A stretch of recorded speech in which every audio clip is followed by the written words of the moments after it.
Welcome back, my dear hearts, kindred spirits, and fellow feral gremlins. No sewing content today because honestly, I'm deep in production for my Limitless clothing line, which is great, but it's not very exciting to watch me cut 20 of the exact same thing out of the same fabric. So I will be back with some sewing content in the coming weeks, but for now, I wanted to take this video to answer some questions. I know a lot of people have had questions about how I identify and how I came to my identity. So I actually asked for questions on my Instagram. So I'm going to answer some of those on this video while playing a little bit with some hopefully spring makeup. To be fair, when I do makeup, it tends to veer towards dark and a little gothy. So I'm going to attempt a spring look and we'll see how it goes. So here we go. Also, I got this cool new microphone, so let's hope it's working.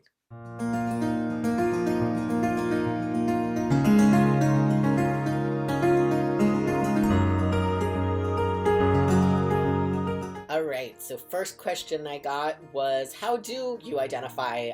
What labels do you use? So, as I talked a bit about in my intro video, I use the umbrella term queer normally because it is honestly the easiest thing because it's an umbrella term rather than going into all the specifics. But I'm going to dive into those a bit more here, but I should probably actually be doing something with my face if that's going to be part of this video. We got my tone adjusting primer, so we're going to start with that. But yeah, so I like to use the label queer because it's a good umbrella term. Ooh, that's pretty in green. But if we want to get super specific, what I tend to use is transmasculine, which is, under the transgender umbrella, but just rather than saying trans man, I say transmasculine, because I still like to play a bit, because I also use genderqueer, because I honestly, I've talked a bit about this in the past too, which is that when I first transitioned, all right, let me back up. So, I was identified female at birth, and assigned female at birth, and I transitioned about 10 years ago to male pronouns, male name, more of a male appearance. And for me, I know, and I've heard similar stories from others in my community, when I first transitioned to presenting male, I sort of swung the pendulum from trying super hard to fit in this feminine box all the way to the other end of the spectrum to kind of being super masculine, very, very standard, stereotypical male, with no makeup, very male business casual clothing a lot, just very, very masculine presenting for the most part. And then, as the years went on, and I was realizing that I still really like things like dangly earrings and nail polish. I have these lovely teal and green nails for spring. And then I actually, when I started thinking about what my favorite clothing was, it was very gender non-specific, though it is items that are normally marketed to females. Things like long tunics and leggings and things like that, but that didn't need to inherently be masculine or feminine. So I kind of went from trying really hard to fit the feminine box to trying to super fit this male stereotype and kind of prove myself in a masculine space, and then sort of swung back into the middle. And so that's why now I have landed on transmasculine, genderqueer. Now that is just my gender identity, which does not necessarily correlate with my sexuality, because gender and sexuality are very, very different. They can interconnect in a lot of ways, but for those of you who may not be as familiar with the terms, gender is how you identify and how you present your vessel, your body, whereas sexuality is who you are attracted to. So that's how they are separate. So if we want to get into very specific labels for my sexuality, what I have realized over the years is that I am pan-romantic, and the reason I use that comes with the next label, but first let's talk about this one. So I use pan because I am attracted to many different people regardless of their gender presentation, and it has much more to do with their brains. I'm kind of aesthetically, I am attracted to a lot of different things in terms of like, ooh, that's pretty, that's beautiful, that's nice to look at. But in terms of actual like sexual attraction, there is a component where it's your brain. It's who you are as a personality that I'm attracted to more than the aesthetics of your physical presentation, if that makes sense. So I use pan because the gender and any of that really makes no difference. It's how I mesh with your personality. Tied to that is that I've also come to realize in recent years that I am what would be considered demisexual. I have to have that emotional bond with you and your personality, you as a person, to really feel sexual attraction. I am not the type of person, even if I wasn't married, I am not the type of person who can have like a one-night stand or can like see someone and immediately be like, yes, let me just, It's very much, I have to have a very real emotional connection with you first. And also, my drive, personally for me, kind of comes in waves. So there are some times where I find the idea of physical activity fun and interesting. And then there can also be periods of time where I'm just like, I don't really need it. Cuddling is great, but more than that, it's kind of, I don't hate it. I'm not repulsed by it, but I don't need it. So, yeah. Pan-romantic, demisexual, and then transmasculine, genderqueer. So as you can see, there's a really good reason why I like to just use the umbrella term of queer, because it's really easier than going through all these different labels with everybody. All right, so the next question, and this one is really good, is how did you find your gender identity? Now, I want to be clear, I am speaking purely from my own experience. Everybody's journey to finding their identity is just that. It is fully their own, and can vary wildly. There is no standard trans experience. Absolutely not. But so, let's see, how did I find my gender identity? Like, for me, even though, as I've said, they're very gender and sexuality, let's not glob all that on my nose, are different. I will say for me, my journey involved both of them, and it often can. While they are not the same thing, exploring one often leads to a better understanding of the other, if that makes sense. So for me, I was just having a talk with a friend recently about this in terms of how I discovered my gender identity, and it was quite a process. And as some of you know, I didn't start transitioning until I was in my 30s. And I didn't really start exploring my sexuality until my mid-20s.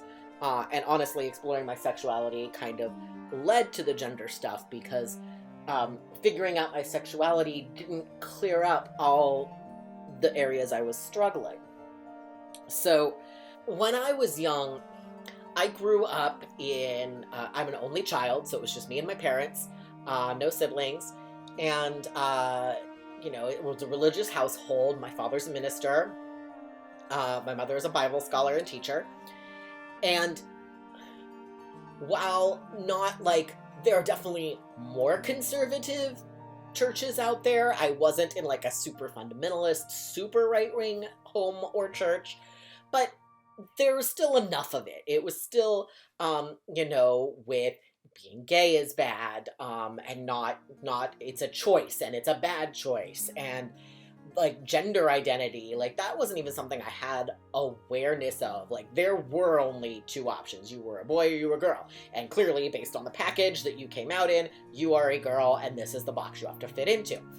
And again, I find a lot of things aesthetically pretty, so it's I would look at pictures of beautiful dresses from history and you know, pictures of women in magazines and be like, this is beautiful, I like this look. And I would try to replicate it on myself, and it just never fit and never felt right. And so I spent a lot of time, because I was sheltered enough and didn't have the context, because this was obviously before the internet.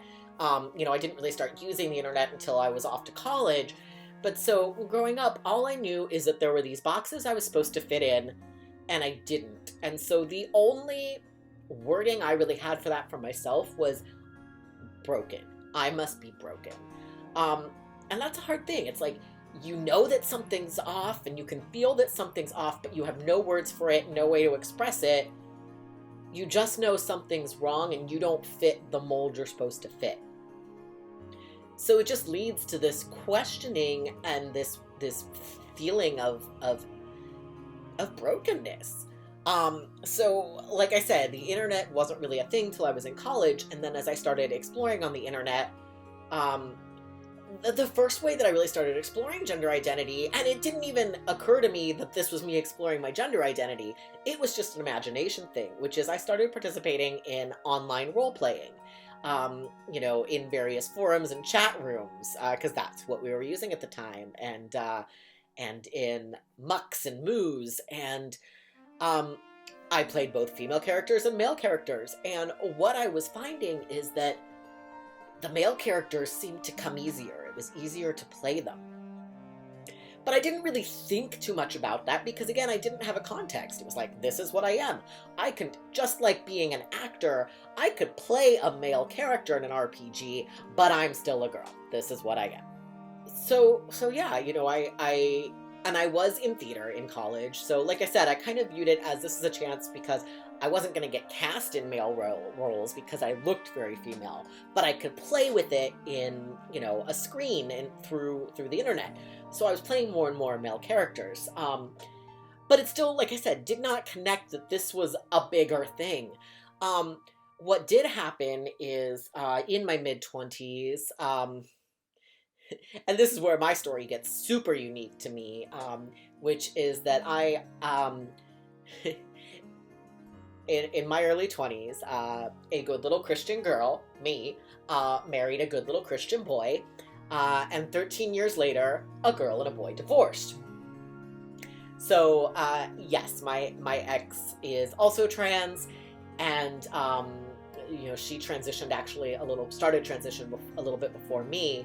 And honestly, neither of us could have figured out everything about ourselves without each other. So I am forever grateful for that journey with her. I love you very much, Jess. Mwah. You know, I had started with RPing with male characters, and then as Jess and I were together in our marriage, I let Jess know that I had some questions about my sexuality, which I had shoved down very hard because of my Christian upbringing and being taught that those feelings of possible same-sex attraction were very, very wrong. So I pushed them all down. But so I got really honest about having some feelings of same-sex attraction towards other girls in college that I didn't act on, but that I had felt a lot of shame around. And we talked through a lot of that together, and I honestly started exploring a bit with her permission. And that was the point where I started playing with the identifications of labeling myself bisexual or pansexual. And as I said, I eventually ended up with panromantic. But you know, it was really through starting to explore that, so I came to some realizations about myself and my sexuality with my very supportive, you know, ex. And then, here's where being a nerd actually really, really helped me. So I was getting pretty far into various fandoms at this, you know, the early phases in the internet where fandom was really starting to explode, between like things like LiveJournal and message boards, and fandom communities were growing and really getting popular. And this was also the very early days of certain kinds of fandom conventions. Like, I realized things like Star Trek conventions and costumes had been around for years, and my exposure was very, very limited. And I got invited to a Harry Potter convention. And this is where some things really started to click for me, which is I threw together some last minute costumes, but because, again, I was in a female appearing body, my brain's like, well, even though you identify more with these male characters, you have to wear a female costume because you're a girl.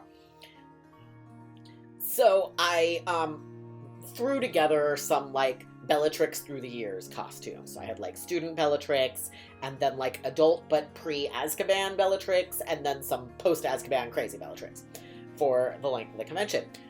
But, like, the first day of the convention, I saw two people who I had met when we arrived at the convention, who we had met and who I knew were female-bodied, and they came out in these very elaborate male costumes, actually as Dumbledore and Grindelwald in their youth.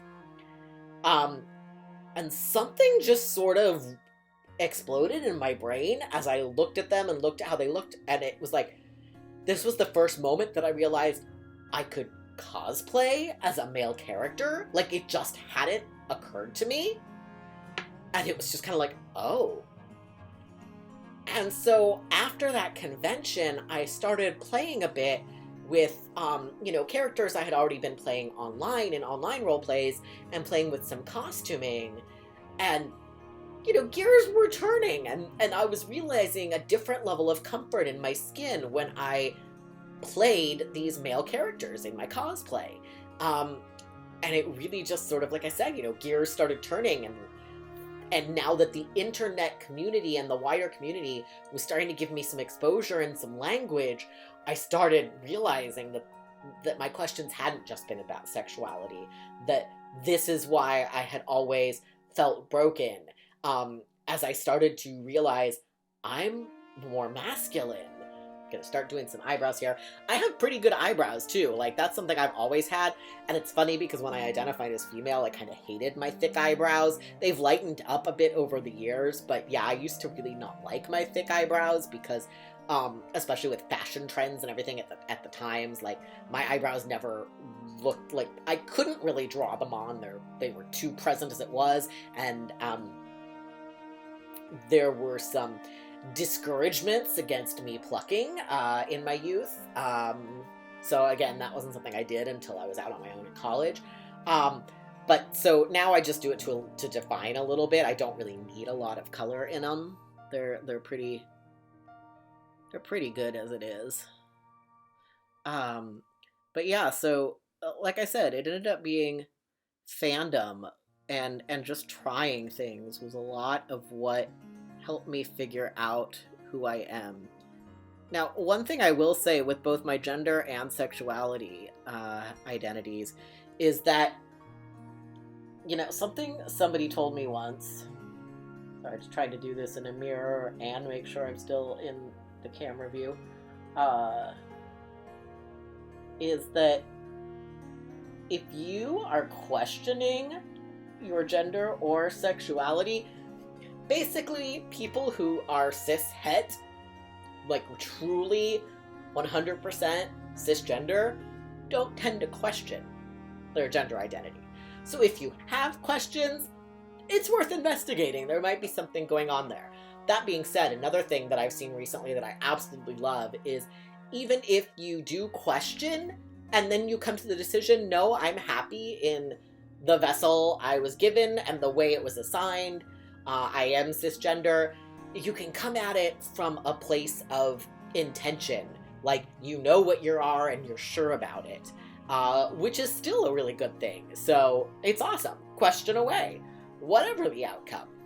Alrighty, so before I get to the next question, I'm going to start on my eyes. I have this lovely Galaxy palette that I got, but there are some really pretty, there's some greens and teals in here, so I'm going to try to use some of the lighter ones of those to kind of play off the teal in my nails, and try to do that without going super, super dark. And ooh, that mirror is giving me some reflection. So I'm going to see what we can do here. But yeah, so that's, you know, a kind of rambly version of how I ended up coming to my identity. And like I said, it was a lot of trial and error. It was a lot of trying different things. It was a lot of trying different clothes. And then, like I said, I went to this super masculine place for a while, and then now I've come back to this more genderqueer, you know, I wear dangly earrings and makeup and nails, but grow a beard, you know. It's very much just like, whatever feels good to you. Don't let society police what you should look like, regardless of how you identify with your gender. I haven't even talked about my pronouns. So obviously, growing up, I used she, her, because that's what, you know, I was a girl, therefore I was she, her. There wasn't an option. It was just, you know, again, not a thing that I had exposure to or words for. And then when I first transitioned, I, you know, like I said, I went very much to the masculine side. So it was, of course it's he, him, and I want to be called he and sir. And trust me, I still love that. But again, as I've become more gender wibbly and started identifying as genderqueer, I've started playing with they, them, and seeing how that feels.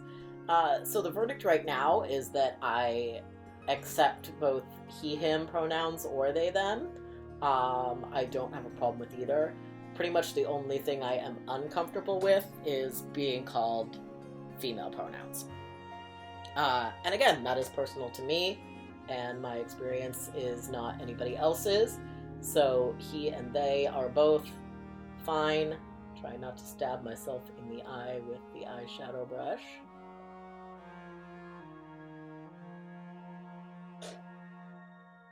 Not really much color to that. Ooh, this is a good one. How has your family received your out news? Has it changed over the years? Ooh, variety of ways. And yes, some of it has changed over the years. Let me pick my next color. So, honestly, ooh, that's really shiny. Honestly. Honestly, the majority of my family has been amazing. I have, unfortunately, completely lost contact with one aunt and uncle. They just sort of ignore me, and it is what it is. But I still talk to their children occasionally on social media, who are also, they are all grown adults at this point. And my other aunt and uncle have been absolutely amazing, and, you know, accepted me as their nephew and called me by the correct name, and they're great. All of my cousins have been amazing.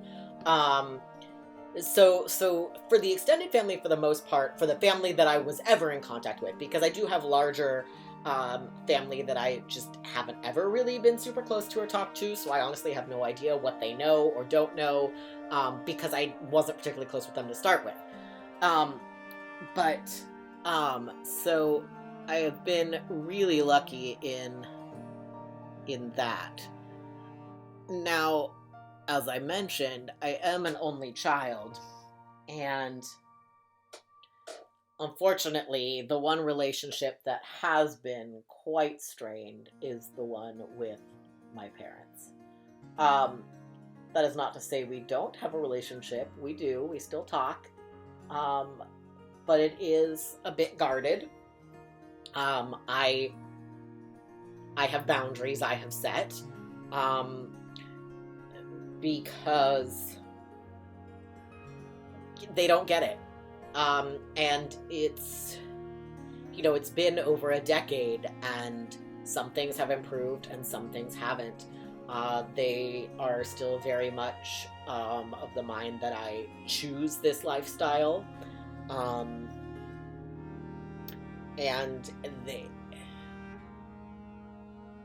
it's hard. It's honestly hard. They did not take part in my wedding to my current spouse. They are perfectly, they send cards, they send gifts, they are perfectly cordial to my spouse. they use my spouse's correct name. They use my ex's correct name. They do not use mine. The most I get from them on mail is my correct initials. It's been hard. It is hard. But again, since I am an only child, and they are getting older, I am committed to keeping some sort of relationship with them, even if it's not the relationship I would like to have, or in the way I would like to have it. And that's just where it is right now. This is really light. I think I need to bring in a darker color. This is definitely springish, but I feel like even though it's 3 different colors, they're all sort of blending together. So I'm going to see if I can bring in a different color. Yeah, but I remember one time shortly after coming out with my super supportive cousins, I was invited to one of my cousin's weddings. And her father introduced himself to me at the reception. And I had a moment of confusion because I was like, you know who I am? And one of my other cousins was standing next to me and like, no, you know who this is. And then he did it again and made it very clear in the way he was introducing himself that he was like, but I haven't met you as you. And so that was super, super heartwarming. And the first time that my aunt called me her nephew was amazing. So again, I am very, very lucky to have the majority of my family being very, very, very supportive. And I feel like my parents are trying to the best of their abilities, but there is a certain distance they do not want to go due to what they believe is true, due to their religious beliefs. And I can't make them change their minds. I can present them with my view and my side. I can present them with science I find. But in the end, it's their journey is theirs.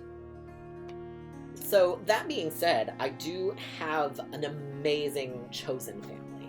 And I know that's something that is extra true in the queer communities, the LGBTQAI alphabet mafia.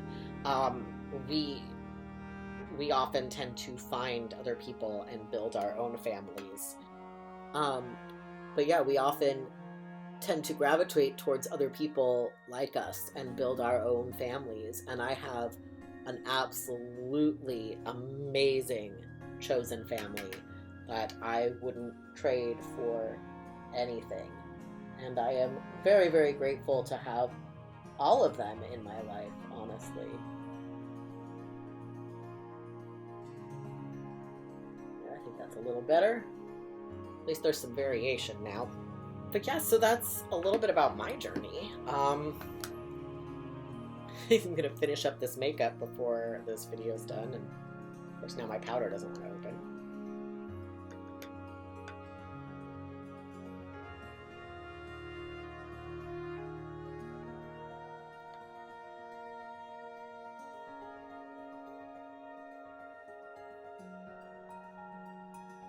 Now, normally I would absolutely put black eyeliner on. That's really what I'm about, is eyeliner. But that seems like it would be too heavy for this spring look.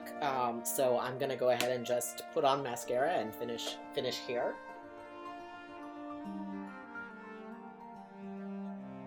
Doesn't matter how many times I've done mascara pre and post transition. I still always am afraid I'm gonna stick this dang wand in my eye.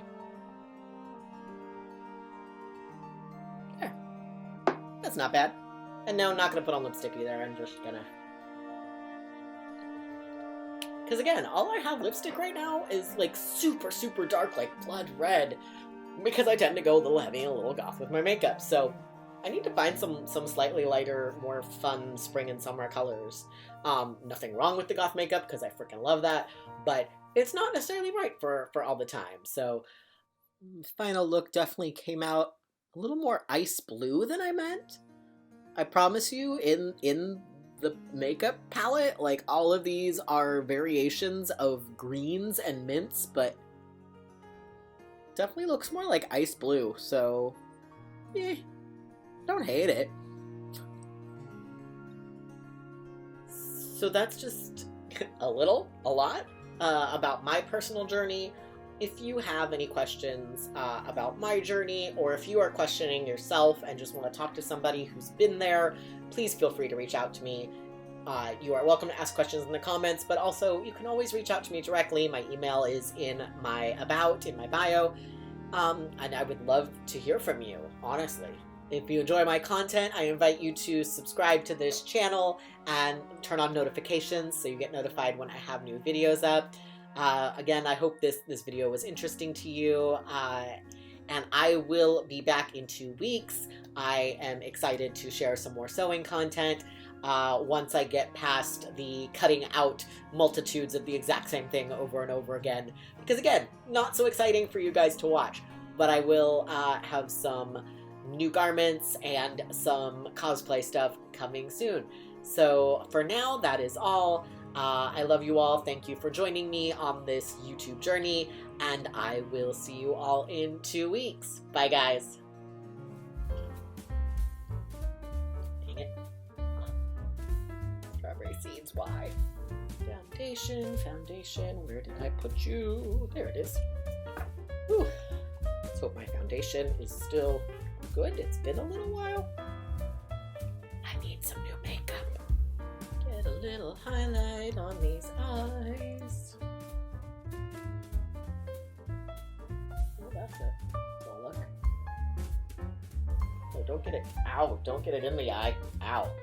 And because I talk with my hands, I'm not doing my makeup. See, this one is not a question, just a statement. I miss you, my friend. Heart. I miss you too. LA friends. I don't miss living in LA, but I do miss my LA friends.